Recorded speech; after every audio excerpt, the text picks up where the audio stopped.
Ilang dokumentong naglalaman ng panibagong banta ng mga terorista ang nakuha ng ABS-CBN News. Ayon sa report, target ng isang terrorist group na umatake sa lungsod ng San Juan mula Setyembre hanggang Disyembre ngayong taon. Exclusive Papa Patrol, Maan Makapagal.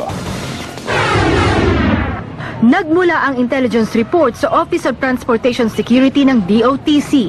Ayon sa report, isang teroristang grupo mula sa Sulu ang magsasagawa ng pambobomba sa syudad ng San Juan nitong Setyembre. Ganti raw ito sa mga counter-terrorist operations na isinagawa ng gobyerno. Inamin ng PNP Aviation Security Group ang intel report sa ABS-CBN noon pang Agosto.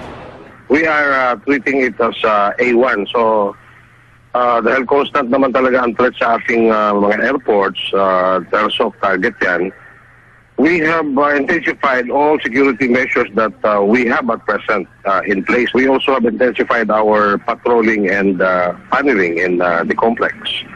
Ayon sa PNP, may Muslim community sa San Juan na maaring gawing safe house ng mga terorista. Hindi naman clear kung San Juan ang target area, pero it is possible na parang holding area nila considering na may mga Muslim community dito. At marami din naman mga condominiums dito, yun ang mga tinitingnan natin. So in response to the intelligence information, at closely minomonitor naman natin consistent ang ating monitoring. Matatandaang noong 2002, nagplanong magpasabog ang Abu Sayyaf sa Ortigas flyover. Napigil ito nang maaresto si Abdul Mukim Idris sa Pasay City noong taon ding yun. Ayon pa sa report, may posibilidad na aatake ang mga terorista sa isang mahalagang infrastruktura sa San Juan. Sa Maynila naman, nakakuha ng 2 confidential document ang ABS-CBN sa Maynila. Sinasabi ritong 5 miyembro ng MILF na may kaugnayan sa Jemaah Islamiyya at Abu Sayyaf ang planong magpasabog sa Metro Manila. Iniutos tuloy ang mahigpit na pagbabantay sa LRT Line 1 na sinasabing target ng mga terorista bukod pa sa ibang vital installation. But as far as we are concerned, we do not take this for granted. Our personnel are on alert.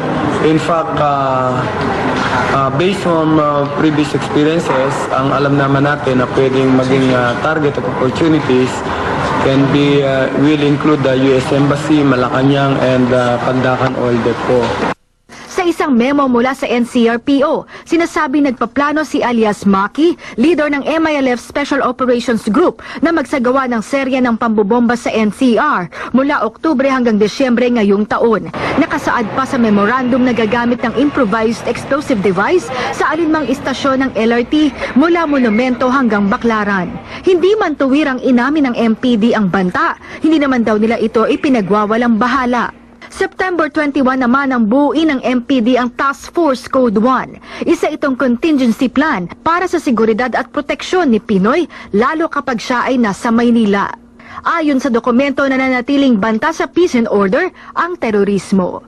Maan Makapagal, Patrol ng Pilipino.